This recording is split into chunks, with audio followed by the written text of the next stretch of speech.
20 questions on cash stampedes. 15 seconds each. Pause if you want longer. Here we go. A popular cash key expires. What is a cash stampede?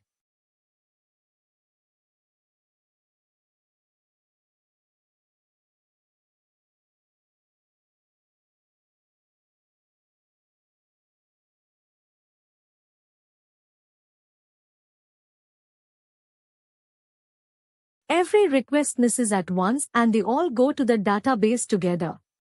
Here's the shape of it. Your cache was absorbing 10,000 requests a second beautifully. The key expires. Now those same 10,000 requests, in the same second, all find nothing, and every single one of them independently decides it should go and rebuild the value. Your database sees 10,000 identical queries where it used to see one. What is the most counterintuitive thing about a cache stampede?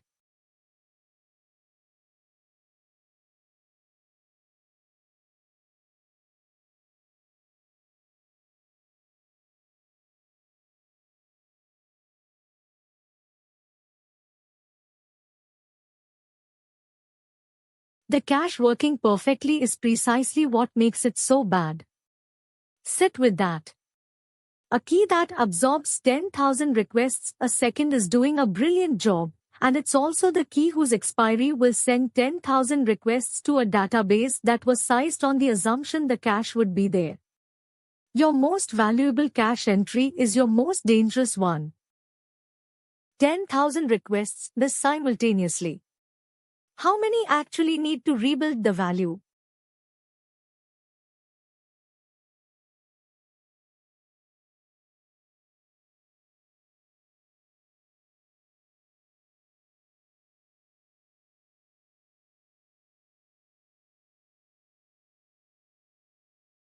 One.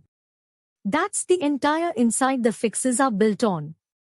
All 10,000 of those requests are about to compute the exact same value, from the exact same data, and write it to the exact same key. 9,999 of them are doing redundant work. Every technique in this quiz is some way of getting that number down to 1. What is the simplest fix for a stampede?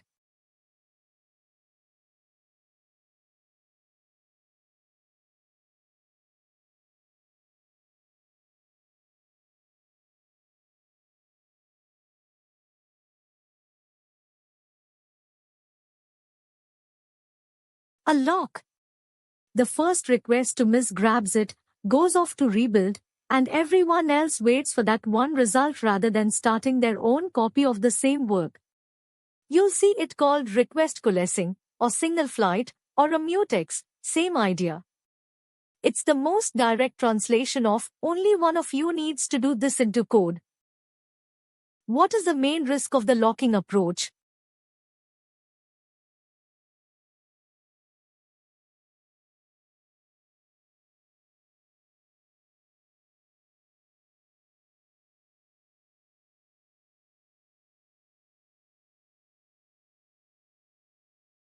You've just made one request's problem into everyone's problem.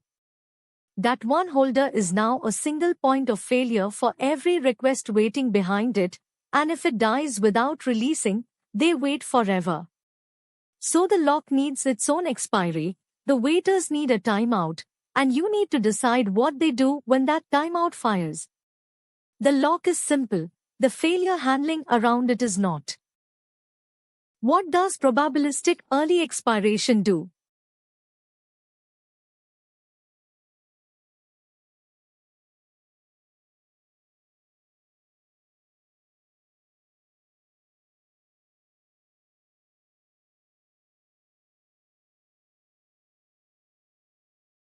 It lets a request refresh the value just before it actually expires. As the key ages, each incoming request rolls a die, and the odds of volunteering climb the closer expiry gets. Usually one request volunteers early and quietly rebuilds, while the old value, still perfectly valid, keeps serving everybody else. The stampede never happens because the key never becomes empty during traffic. Why is probabilistic early expiration often preferred over locking?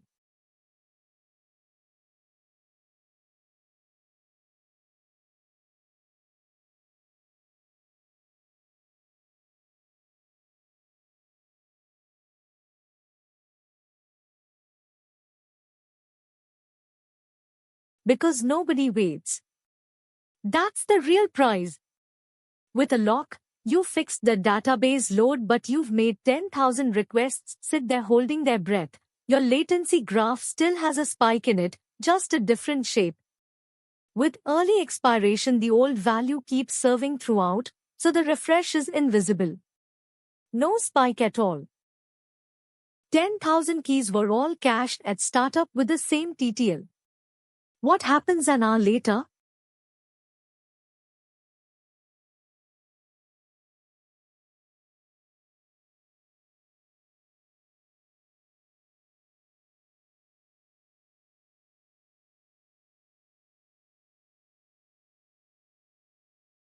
They all expire at the same second, and you get a stampede across every key at once. This one usually arrives after a deploy or a cache flush, when everything gets populated within the same few seconds and therefore expires within the same few seconds. It's sometimes called a cache avalanche, and it's genuinely worse than a single stampede because there's no single hotkey to blame. What is a standard fix for many keys expiring simultaneously?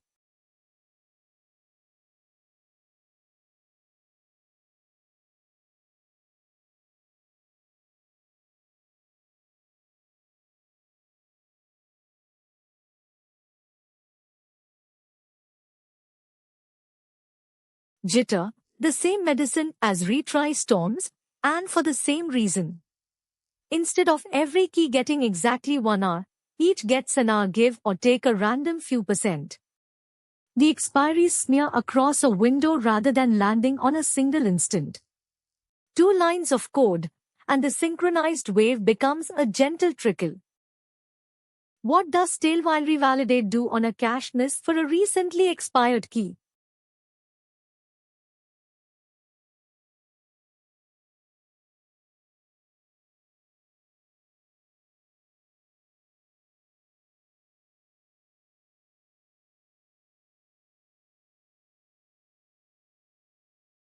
It hands back the old value straight away and refreshes in the background. The user gets an instant response from data that's a few seconds out of date, and meanwhile one background task quietly fetches the fresh version. Flat latency, one database query. The whole thing rests on a question only you can answer. Is slightly stale data acceptable here? What is the fundamental trade-off in stale while revalidate?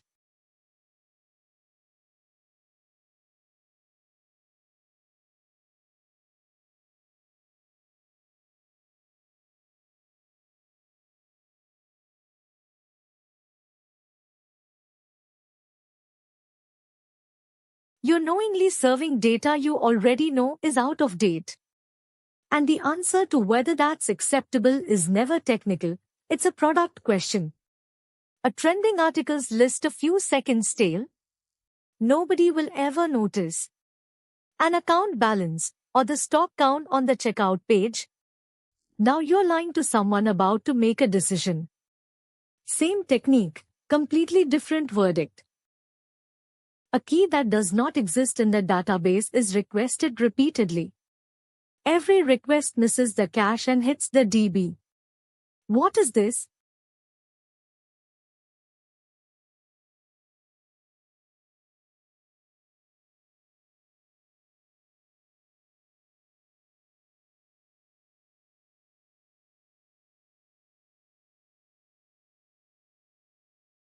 Cache penetration, and notice how it differs from a stampede. In a stampede, the value exists and expired. Here it never existed at all. The lookup finds nothing, so there's nothing to store, so the next request misses too, and the one after that. Your cache has become a very expensive pass-through.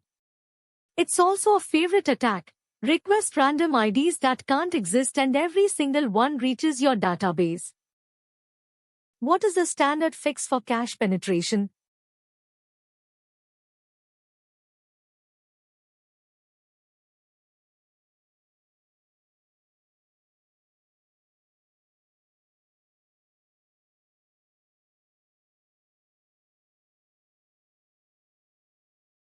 Cache the absence.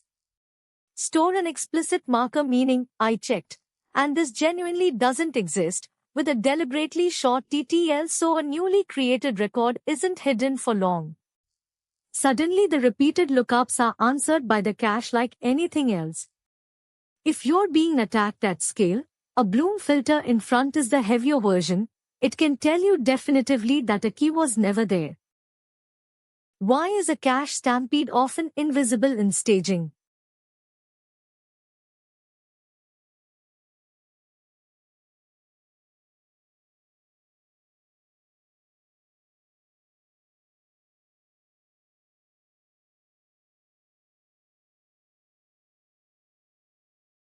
Because it's fundamentally a concurrency bug, and staging has no concurrency. Run one request, the key expires, it misses, it rebuilds, that's correct behavior, and your tests pass. The pathology only exists when thousands of requests arrive inside the rebuild window. So this is a class of bug that is functionally correct at low load and catastrophic at high load. Which is why it finds you in production. Which cached item is the most dangerous to leave unprotected?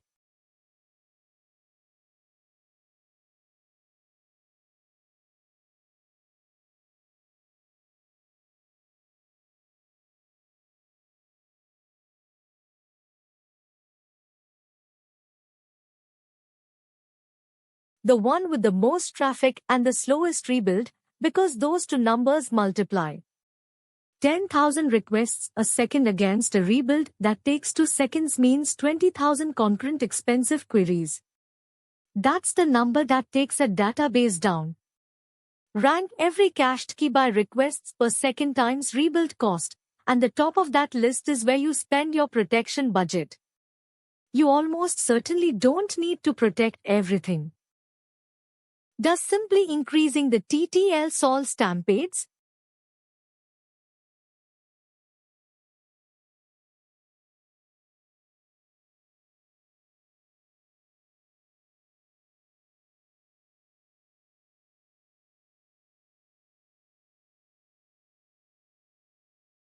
No, and this is the fix everyone reaches for first. A longer TTL means the stampede happens less often. It does absolutely nothing to make it smaller when it does. Arguably you've made things worse. A stampede every 10 minutes gets diagnosed on Tuesday afternoon, while one that happens every 6 hours becomes a mystery incident nobody can reproduce and everybody forgets the cause of. With stampede protection requires zero coordination between servers.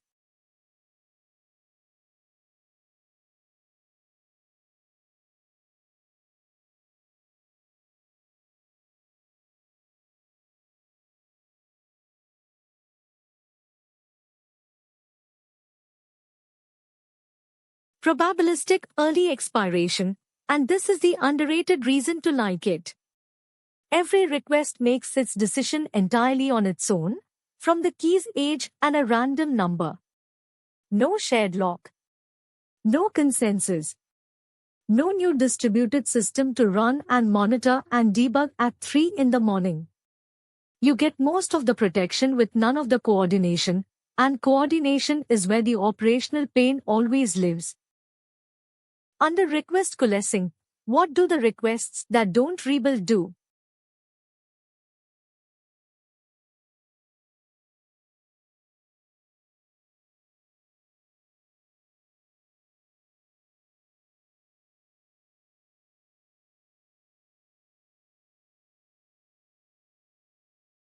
They attach themselves to the rebuild that's already running and share its answer. That's the elegance of it. Nobody is turned away and nobody duplicates work. One query goes to the database and 10,000 requests are satisfied from it. Go ships this as single flight. Most languages have something equivalent, And it's worth knowing the name because it's the cleanest expression of the whole idea. Your cache cluster restarts and every key is gone. What is the immediate danger?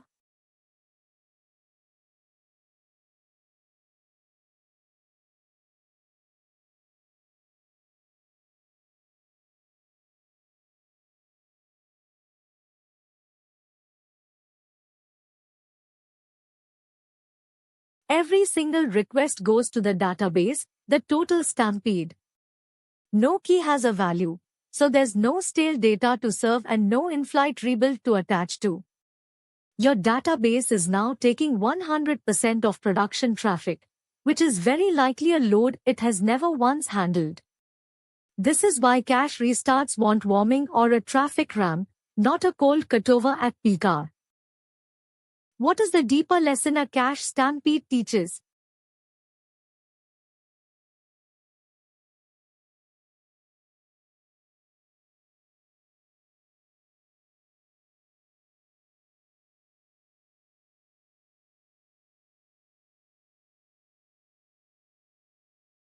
That the thing you optimized away is still load-bearing.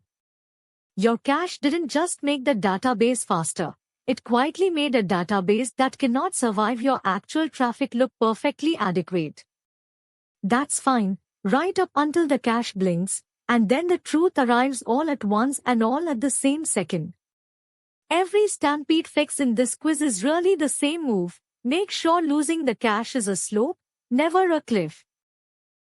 That's 20. If a few of those stung, good. That's the useful kind of stinging. The full cache stampede episode walks through every one of them properly, and the link is below. See you in the next quiz.